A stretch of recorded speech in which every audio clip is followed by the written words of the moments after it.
Hello students, मेरा नाम ब्रजेश कुमार है और आपका हमारे यूट्यूब चैनल में स्वागत है।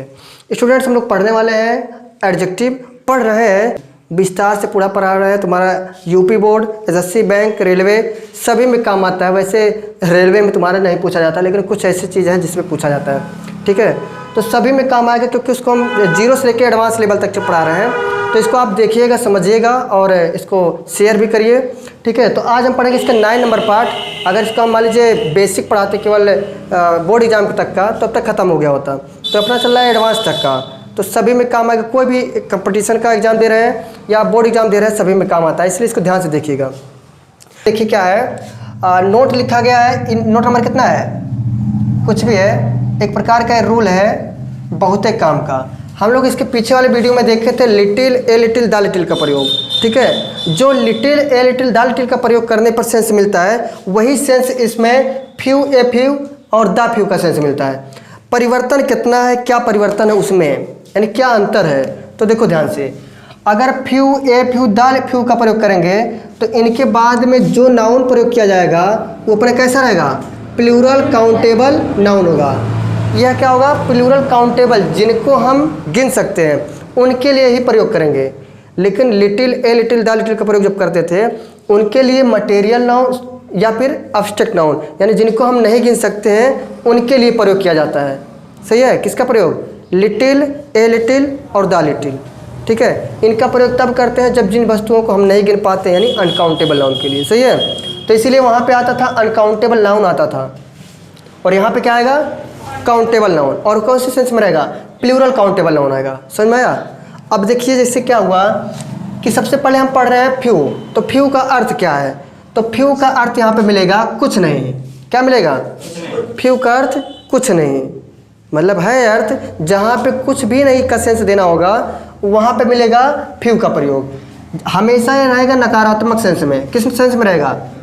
यानी नकारात्मक अर्थ में रहेगा, ठीक है, नकारात्मक अर्थ में। और यह रहेगा सकारात्मक अर्थ में। समझ में आया? तो इसका प्रयोग ए लिटिल का, तो सबसे पहले देखो ए लिटिल का प्रयोग हम क्या पढ़ेंगे? ए लिटिल का मतलब होता है कुछ, जैसे लिटिल का प्रयोग होता था थोड़ा, ऐसे ए फ्यू का मतलब होता है कुछ, यानी थोड़ा सा, सकारात्मक अर्थ में आएगा। द लिटिल का प्रयोग, इसका प्रयोग होता है सब कुछ के अर्थ में, यानी जितना भी है उतना सब। और हम इसमें पढ़ते थे जब द लिटिल, तो उसमें कहते थे थोड़ा लेकिन जितना है सब।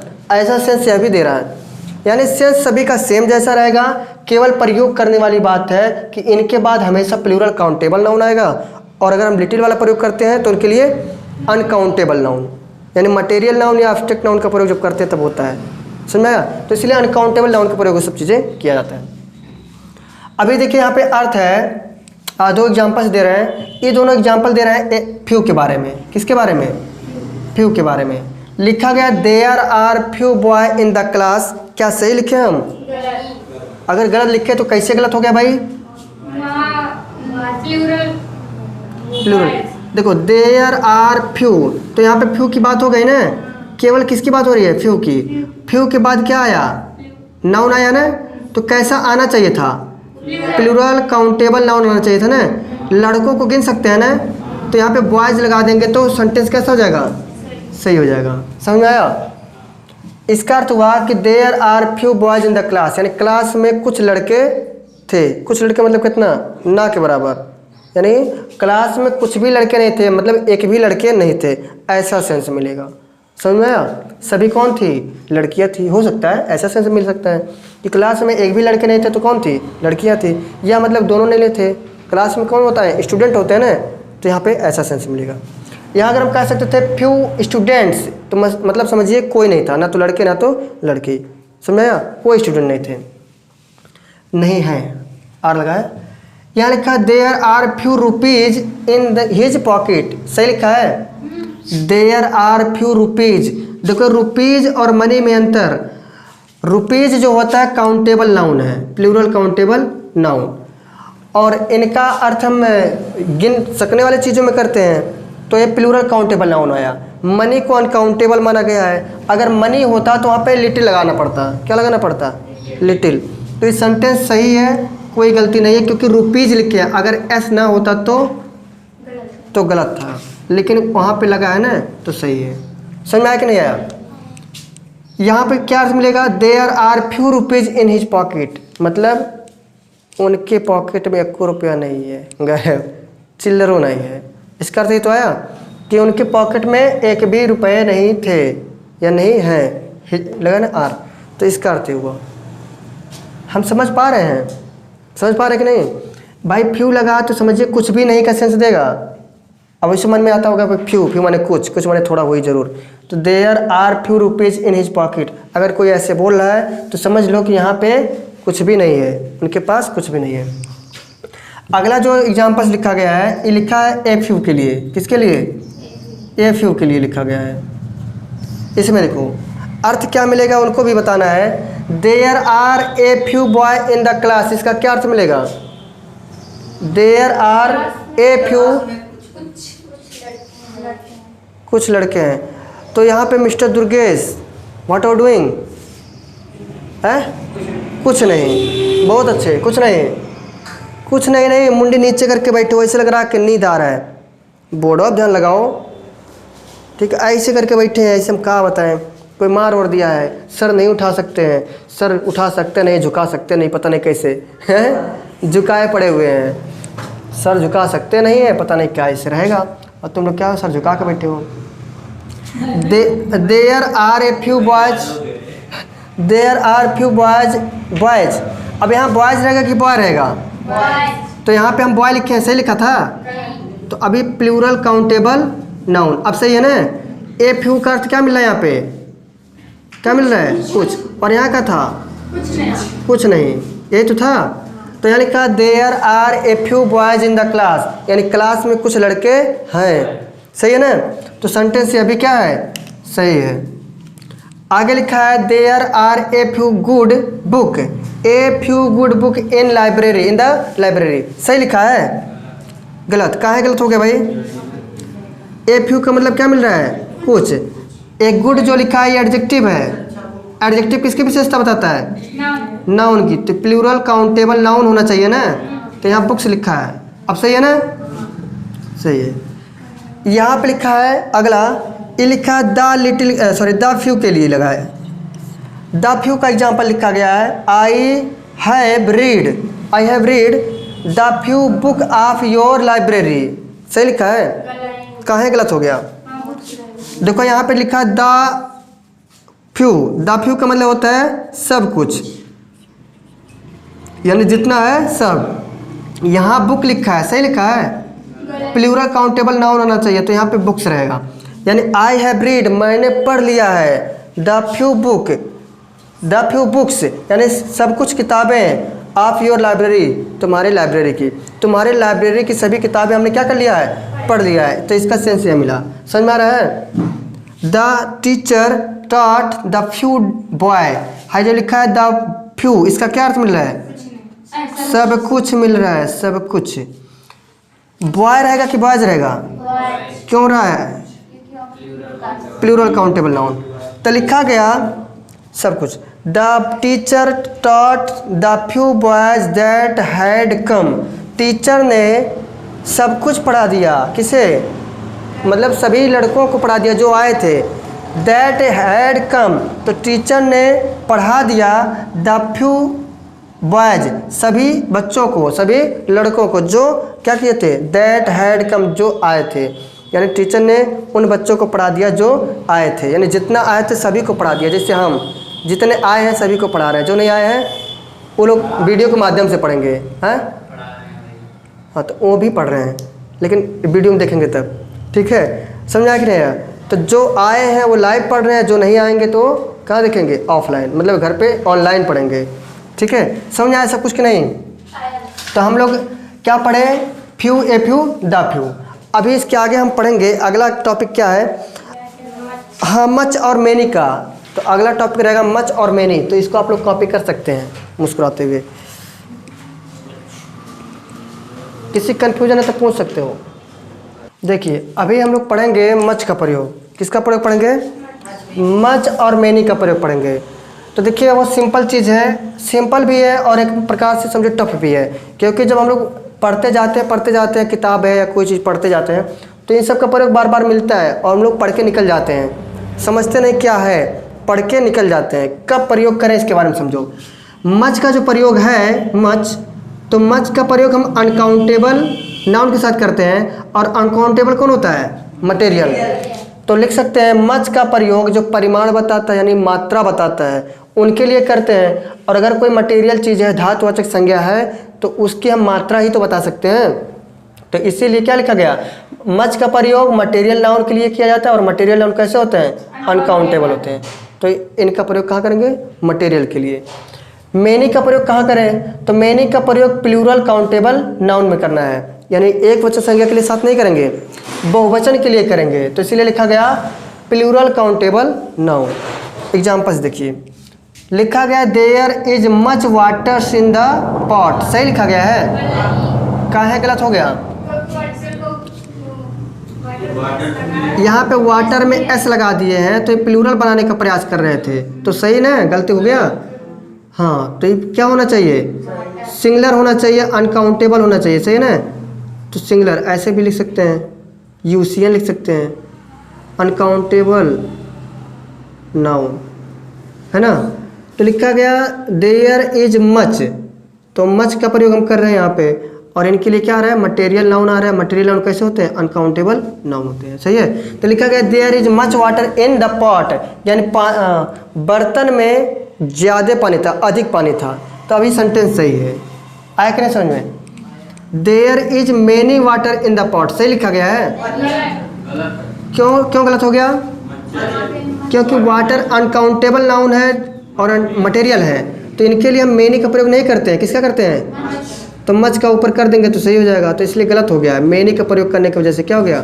गलत, सेंटेंस पूरा गलत, सही है? आगे लिखा है there are many book in my library, सही लिखा गया है? कहाँ गलत हो गया?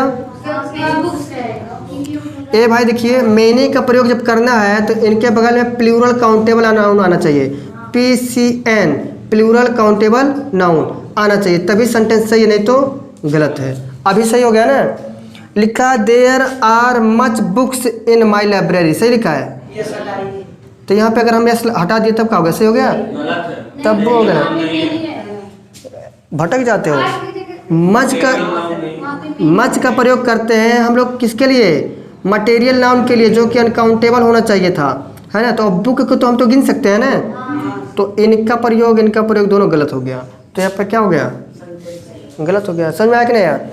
यानी मच का प्रयोग मटेरियल नाउन के साथ में, मटेरियल अनकाउंटेबल होता है, एक वचन होता है, ठीक है? और प्लूरल नाउन का प्रयोग होगा मैनी के लिए। तो ऐसे एग्जाम्पल्स में कुछ समझ में आ गया होगा। समझ में आया कि नहीं यार? बस there are many books in my library, हमारे लाइब्रेरी में बहुत सी किताबें हैं, है ना? या कई किताबें हैं। आया कि नहीं समझ में? अब इसके आगे हम लोग पढ़ेंगे क्या टॉपिक है।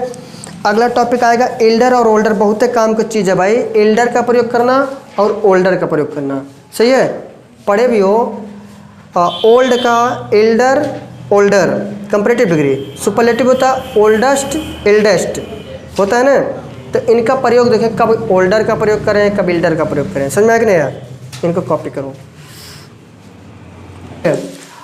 देखिए स्टूडेंट्स, हम लोग सेंटेंस पढ़ते हैं, कभी ओल्डर और एल्डर का प्रयोग पढ़ के निकल जाते हैं, समझ में नहीं आता कैसे प्रयोग करें।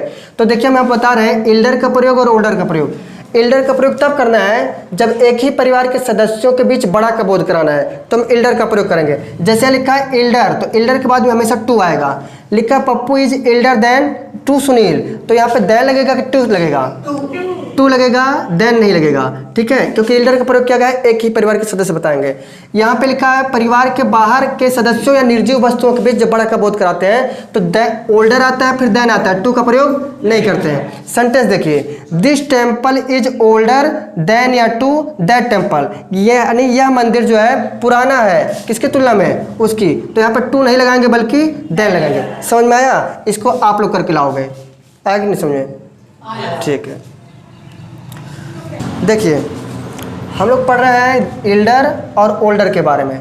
एल्डर का प्रयोग तभी करेंगे जब एक ही परिवार के सदस्यों के बीच बड़ा का बोध कराएंगे, ठीक है? जैसे कहते हैं हमारे बड़े भैया हैं या हमारी बड़ी बहन है, ऐसे प्रयोग करते हैं। तो खुद की सगी बहन रहेगी, खुद ही के परिवार के लोग रहेंगे, उनके बीच बड़ा का तुलना कर रहे हो, तो हम क्या प्रयोग करेंगे?